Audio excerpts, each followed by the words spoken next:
शालिनी, शालिनी, शालिनी, अहो आमचं पैशाचं पाकिट कुठे आहे? लवकर द्या, आम्हाला उशीर होतोय.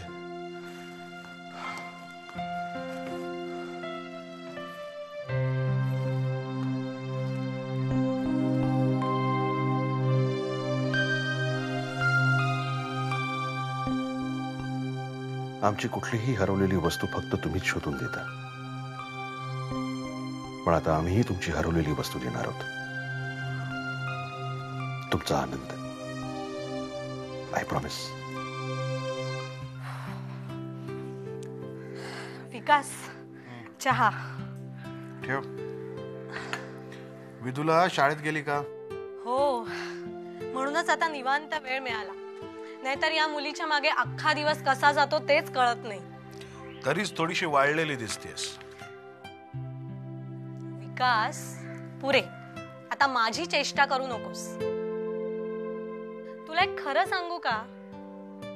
मला ना या सगळ्या गोष्टींचा अगदी कंटाळा आलेला आहे. म्हणजे बघ ना, हे मुलं सांभाळणं वगैरे किती कठीण असतं रे. अगदी कंटाळवाणं असतं. नाही, तशी आपली विदुला जाणतीये रे, पण तिच्या एक एक प्रश्नांना उत्तर देता देता अगदी नाकी नऊ येतात.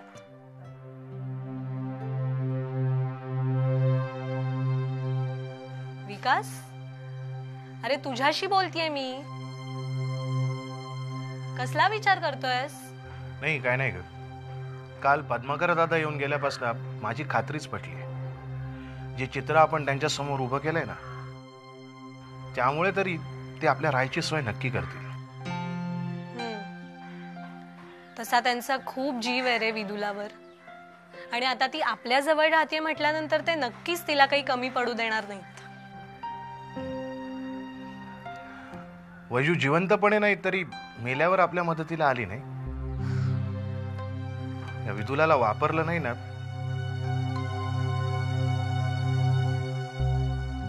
आगे आगे देखो होता है क्या.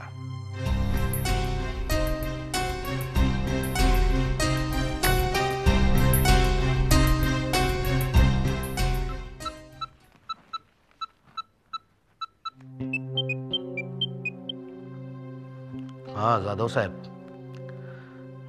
I am really sorry. हे आमच्या कंपनीतल्या संपाचं प्रकरण तुम्हाला जरा महागातच पडलं. चालायचं साहेब. आयुष्यात 2 द्यायचे तर 2 घ्यायची तयारी ठेवावी लागते. माझी काळजी करू नका. मी ह्या प्रकरणातून निश्चितच बाहेर पडेन. खरं म्हणजे मी फोन केला ते तुम्हाला सावध करण्यासाठी. हाँ बोला बोला. साहेब, ह्या संपाचं प्रकरण फारच चिघळलं आहे. एका कामगाराचा मृत्यू तुम्हाला खूप महाग पडेल. त्यामुळे तुम्ही वेळीच सावध व्हा आणि हा संप मिटवण्याचा प्रयत्न करा. माझाही तोच विचार चाललाय जाधव साहेब. आणि म्हणूनच त्याकरताच काल त्या विनायक रणदिवेला जाऊन भेटून सुद्धा आलो मी स्वतः. त्याच्या मागण्या फारच जबरदस्त आहेत जाधव, आणि मी त्या मान्य करणं शक्यच नाही. गडकरी साहेब, स्वतःला विकण्याची पाळी येण्यापेक्षा त्याच्या मागण्या मान्य केलेल्या बऱ्या, असा माझा सल्ला आहे. कामगाराचा केव्हाही आउट ऑफ कंट्रोल होतील. अशा वेळी कायदाही हातात घेता येत नाही, कारण परिस्थिती खूपच स्फोटक झालेली असते. कालच पाहिलं ना काय झालं. पण जाधव साहेब, हे म्हणजे माझं नाक दाबून तोंड उघडण्यासारखं आहे. आणि हे समाधान मी त्या विनायकला मिळू देऊ का? तुमच्या भल्यासाठी साहेब. हे बघा, शरणागती पत्करल्याशिवाय गत्यंतर नाहीये. तरच तुमची मान मोकळी होईल. आणि तसंच करा. पुढे काय करायचं ते आपण बघू. ठीक आहे, मी बघतो काय करायचं ते. And thanks.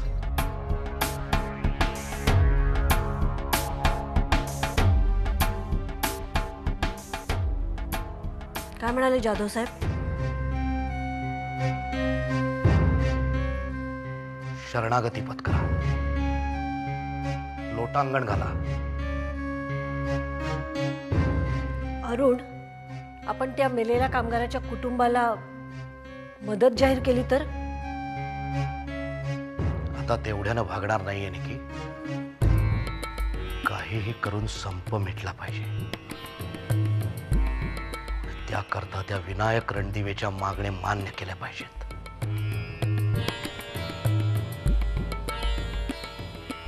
ठीक आहे निकी, हा संप मिटेपर्यंत मुलींना सांग की घराबाहेर पडू नका.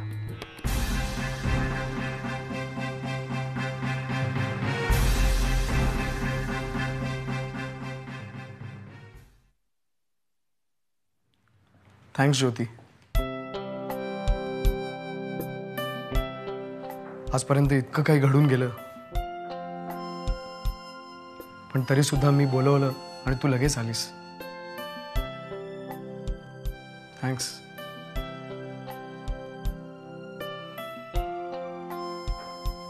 ज्योती, मला माहिती आहे मी आजपर्यंत खूप विचित्र, रादर खूप वाईट वागलोय. पण ज्योती, त्यामागची कारणं देखील तुला माहिती आहेत.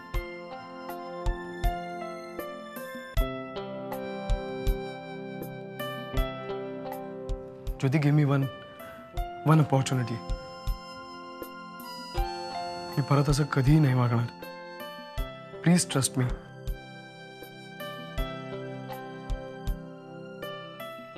ज्योती, आय प्रॉमिस यू, मी तुला खूप सुखात ठेवीन.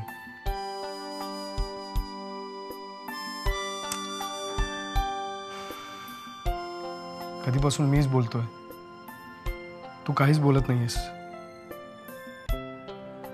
याचा अर्थ काय समजायचा? तू मला कधीच माफ करणार नाहीयेस का? असं काही नाहीये रे. हो ना ज्योती, मला माहितीये तुझं माझ्यावर खूप प्रेम आहे. पण आज मलाही एक गोष्ट कन्फेस करायची, अगदी मनापासून.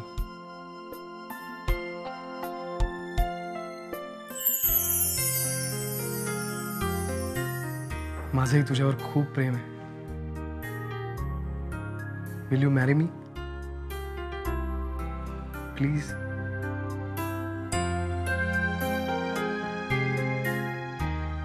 I will.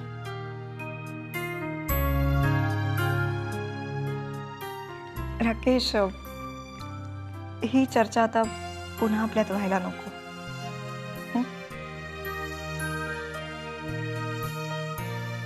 माझा तुझ्यावर विश्वास होता आणि आहे. त्या विश्वासापायी, प्रेमापोटी मी तुझ्याशी लग्न करीन आणि आय एम शुअर तू मला सुखी ठेवशील.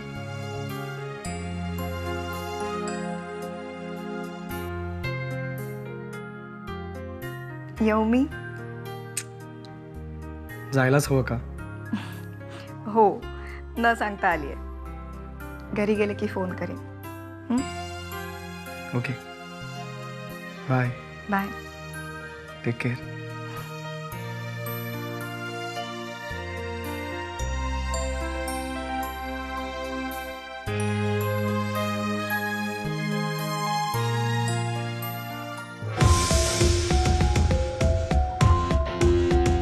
चला, हा प्रॉब्लेम तर सॉल्व्ह झाला. आता लवकरात लवकर मुक्तापर्यंत पोहोचलं पाहिजे.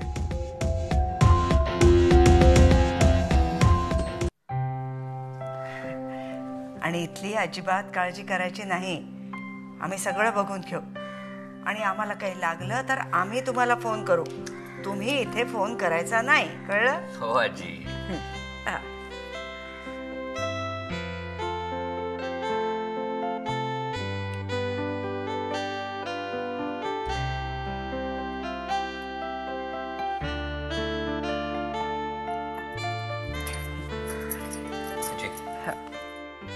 जपून राहा, आनंदात राहा आणि दोघं एकमेकांना सांभाळा. हा, हो. येतो मग.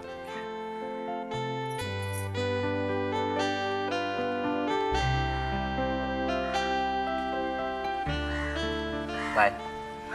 अच्छा.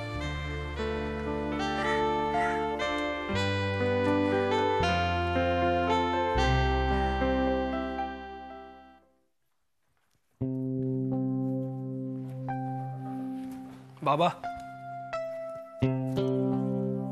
बाबा तुम्हाला शेवटचं विचारतोय, फॅक्टरी मधल्या संपाचं काय करताय तुम्ही? आशिष, एक दोन शंका आहेत. पहिली म्हणजे हे शेवटचं म्हणजे कशाच्या शेवटचं, आणि दुसरं म्हणजे असं की तू आता बाबा म्हणालास म्हणून तू माझ्याशी माझा मुलगा म्हणून बोलतोयस की गडकरीचा चमचा म्हणून बोलतोयस? हो, तुम्ही उगाच वाकड्यात जाऊ नका. तुम्ही काय हवं ते समजा. जस्ट आन्सर माय क्वेश्चन.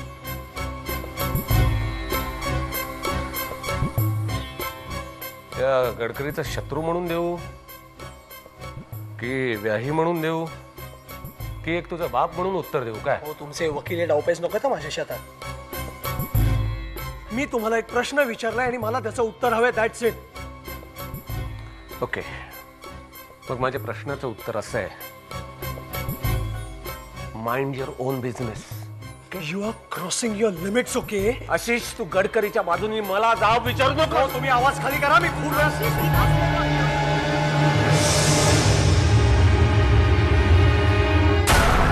तू तुझी लिमिट क्रॉस केलेस. बस आता माझं ऐकायचं हे, आणि तूही ऐका.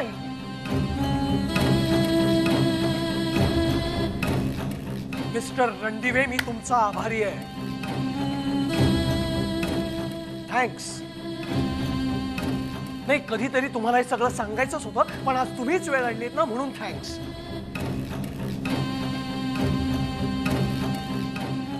आजपासून मी हे घर सोडलंय,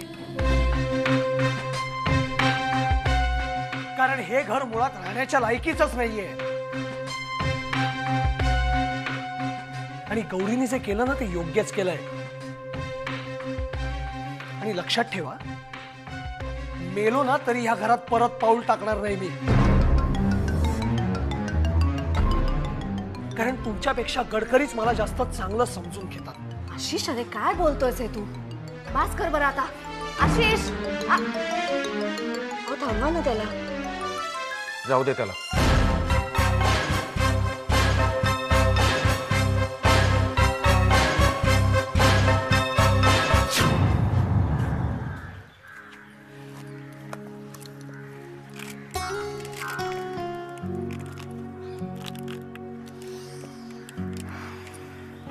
किती मस्त वाटतंय ना आज. एकदम रिलॅक्स्ड. कसलाही विचार नाही, कसलाही टेन्शन नाही. खरंच खूप मस्त वाटतंय. आता पप्पाही खूप बरे झालेत. म्हणजे आता त्या हॉस्पिटलचं तोंडही बघायला नको आणि ती सगळी टेन्शन्सही नको. मुक्ता, नाही म्हणजे खात्री पटली. देव नावाची अदृश्य शक्ती आहे आणि ती प्रत्येक गोष्टी वेळोवेळी सगळ्यांना योग्य तो न्याय देत असते. बरोबर आहे तुझं. पण सागर, आज तुला अचानक देवाची आठवण का झाली? नाही ग, अचानक नाही. बऱ्याच दिवसांपासून मला वाटतंय.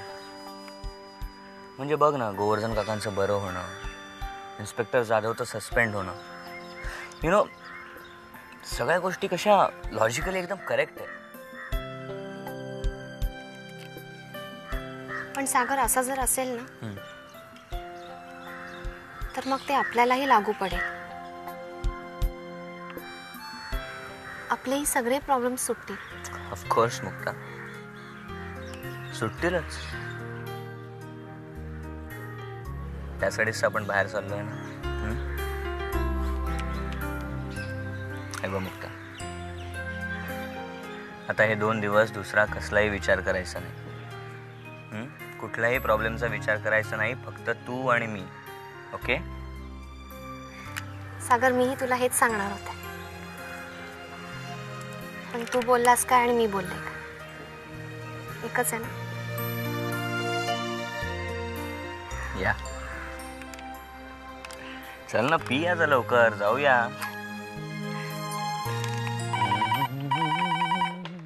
हॅलो. हॅलो नाथा, राकेश बोलतोय. हा बोला बोला. हे बघ, मी काय सांगतोय ते नीट ऐकायचं.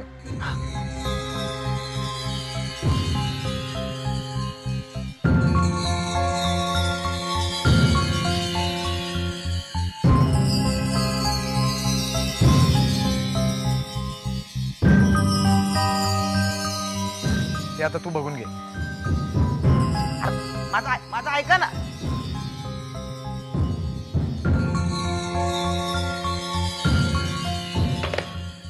काहीतरी घोळ घालणार आहे ती. कोणाचा फोन होता? कोणाचा नाही. कोणाचा फोन होता? सागर बाबाचा. आणि कसला घोळ होईल? नाही, सागर बाबा आणि मुक्त ते तिकडे बाहेर गेले ना.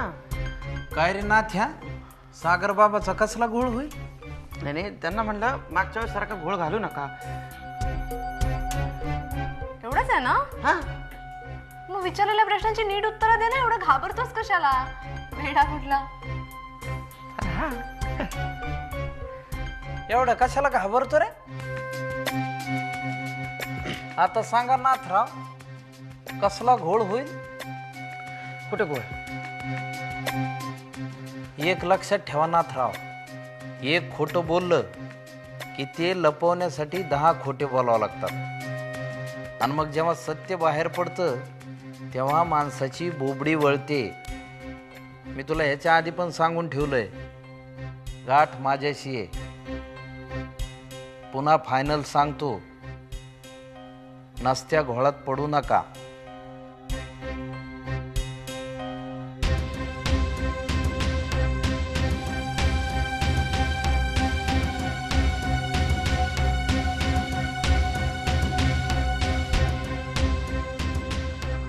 हो राकेश बाबा, अंगाशी येईन ना प्रकरण, कशाला घोळ घालता. आणि जीवा माझ्या जीवावरच बेतलाय.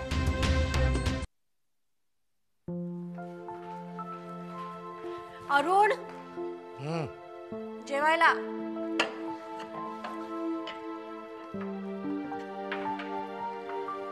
ते काय, प्रीती कुठे? प्रीती आशिषला भेटायला गेली. आशिषला भेटायला? कुठे? आता आशिषला भेटायला ती कुठे जाणार आहे? ती थोडी सांगून जाणार आहे काय डॅडी? ज्योती, तसं नाहीये. ही वेळ वेगळी आहे आत्ताची. कारखान्यातला संप मालकाच्या घरापर्यंत कधी पोहोचेल सांगता येत नाही. दीदी,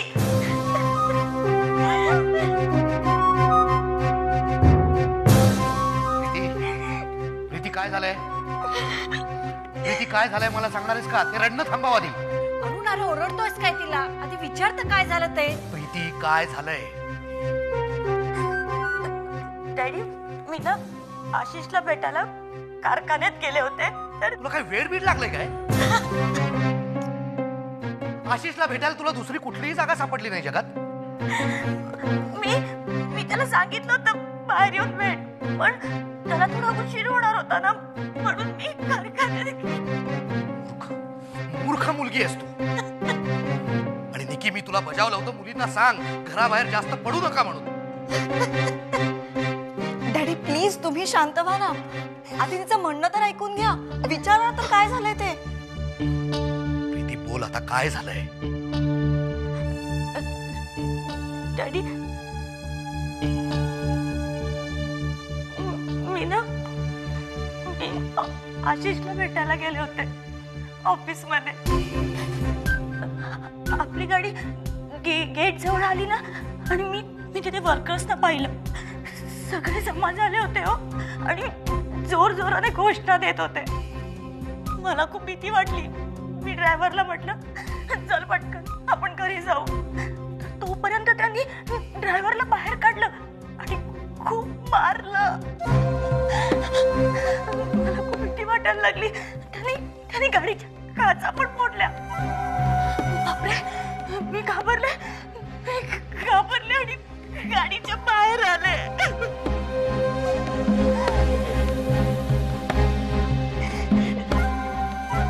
डॅडी, बाहेर आले ना तर त्यांनी मला घोडक्यात पकडलं. चारी बाजूला ती माणसं उभी होती आणि मी तर खूप जोर जोराने रडायला लागले.